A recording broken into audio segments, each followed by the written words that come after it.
Hey, what's going on, guys? I want to make a video because I was tagged. Every now and then you get tagged for something, and I think it's kind of cool. Just kind of gets the creative juices flowing. People have something to do. Sometimes you get kind of a writer's block making videos. I don't. I happen to just not have time to show all the stuff I like to show. But a lot of times people just kind of get into a rut, and they're like, you know, what the heck am I going to show now? So occasionally someone will come up with an idea, and then they'll tag people and so on, and it spreads and blah blah blah. It's cool, it's fun. But I was tagged by Sherman614, and I'm glad I was, because not only is this a fun little video to do, it's on showing your two favorite knives, but it also sparked an idea for me. I had an epiphany, which I'll explain later in the video. But anyway, so yeah, I have to show my two favorite knives. Now, you guys know I don't have two favorites, I have about 100. So I can't show them all, and it's very hard to pick two, but I'm going to show you my two most recent favorites, meaning the two knives that I've been using the most lately, enjoying the most, fondling the most, that kind of a thing. So with no further ado, the first one is my original Spyderco Police, fully serrated version. This has the ATS 55 stainless steel blade. You can see the stainless handle. It's a big old knife. See in my hand here. It is a beaut. And this one, I had sharpened the swedge on this to a nice razor's edge, excuse me, because just like the Applegate Fairbane folders, it does conceal completely within the handle. So I have no issues of cutting myself in the pocket or anything. But when I have to use a knife, it's just, it adds, really adds to penetration power, having that back, the spine sharpened up like that. Now, I don't regularly get into knife fights, but if you happen to use this knife in defense for some reason, it's great to have that option to be able to, you know, flip back and actually cut something. So, and I'll give you a kind of a close-up here. By the way, I'm outside, it's kind of a dusk. I like this as a backdrop. It's a little busy, the pattern, but I love shooting videos outside when I can, and this is the table that's convenient right now, so that's what I'm using. But here's a little close-up of that knife. Has to be cleaned. Used this the last week now. Well, something stuck on the blade there, but it's an awesome knife. Really like it. Now this knife, as you can see, is a tip down carry, which is fine because of its size. It carries comfortably in the pocket. So I've really been enjoying this one lately. Now the second knife is where I had the epiphany. My second favorite knife is one of my all-time favorites by far. Of all the different thousands and thousands of knives I've had, I've literally had probably maybe 5,000 to 10,000 knives go through my hands. Didn't own them all, but owned quite a few. Borrowed a lot of knives, traded a lot of knives, you know, bought and sold, all kinds of stuff over the years. I mean, I'm in this knife hobby more than a decade now, so quite a few knives. And out of all those knives, there's one that always stands out to me, and of course is the Chris Reeve classic small Sebenza with micarta inlays. Interesting story with this knife, which I've told a couple times in past videos. When my grandfather passed away, I picked up this knife. At the time, you know, I was real bummed out, a little depressed over it, obviously, as anyone would be. I had a good relationship with my grandfather, and I wanted to do something for myself. And I've literally, for 10 years, I've literally wanted a Sebenza, but I never ever got one because it was just too much money. I've had $100 knives, I've had $200 knives, but that's pretty much my limit for a long time. I can never justify spending more than $300. And this knife, you know, brand new, is 330 bucks, which today is a pretty good price for one. But I can never justify it, nor did I ever have the money to spend. But I wanted to really do something for myself, and I thought, you know what the heck, I have to go for it, right? So luckily at the time I was still living in my house. You know, my paychecks I was getting from work were pretty much play money. I didn't have too many responsibilities, so I was able to blow a paycheck on one, and I couldn't be happy with it. But the one problem I had is that I babied it.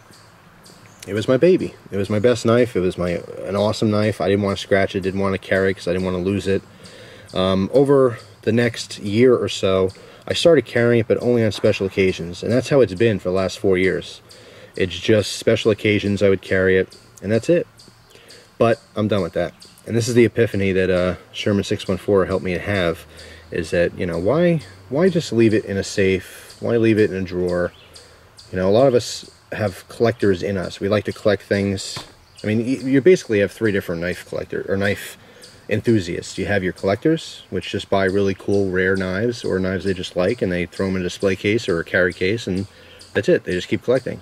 Then you got people who really can care less about collecting, and they just go out there and they use knives, whether it's in their personal life or for work or whatever. They use them as tools, in and out, every single day.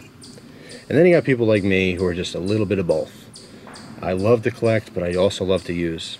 And for this one, it's definitely now a user for me. So I've been EDCing this for the last 4 days, and I've been extremely happy with it. It's awesome. I'm not afraid to, you know, dull the edge. I can always sharpen things up. Although it's held an edge superbly, this S30V stainless. But it's just so comfortable in the hand. It's buttery smooth to open. It is really a pleasure to use this knife. The micarta inlays have been perfect for me. Give you a close-up on this. Absolutely great. Some people had issues in the past with any inlays on the Sebenzas, the early production ones, of them popping out.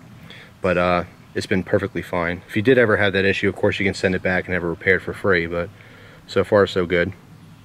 It's just a really sexy knife. It feels great in the hand. It's awesome to use. I do have that slight fear of dropping it somewhere, but like throughout the day I'm constantly, you know, reaching my pocket to feel it, make sure it's still there. Because, you know, it's not a cheap knife, but it's amazing.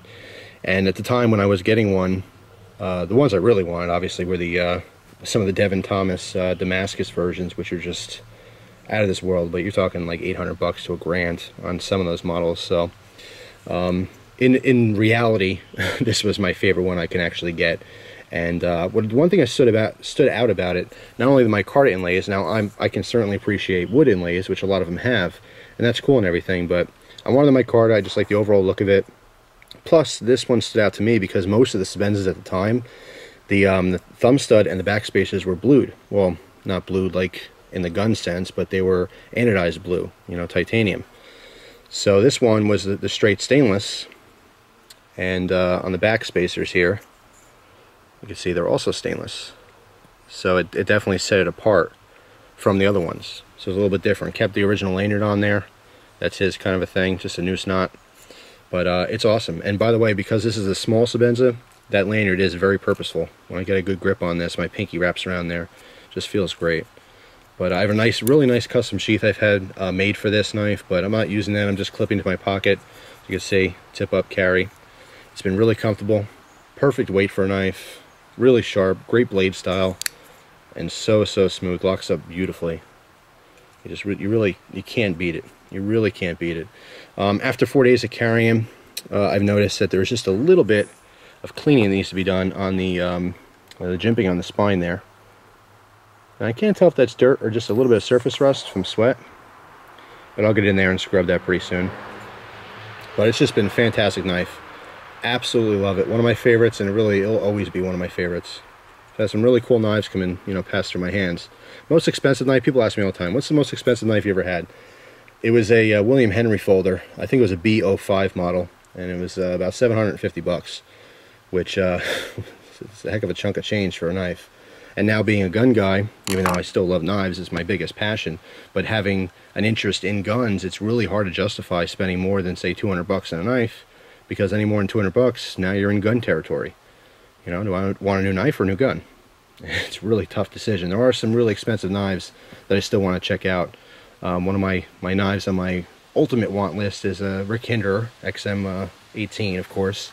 That's one of the big ones you just got to try. Fondled them quite a bit in the past, but never actually owned one before. But anyway, Sherman614, another shout out to him. He's the man. One of the first people I watched here on YouTube. He's got an awesome channel, awesome at guitar, which is pretty cool. But you know, I watch for the knife stuff, obviously. But really good character, just really like his personality. And I'm glad he tagged me, so there's another excuse to make a knife video and show off my knives, which I absolutely love. But yeah, that's it. I'm supposed to tag 2 people as per rules, but I always break the rules.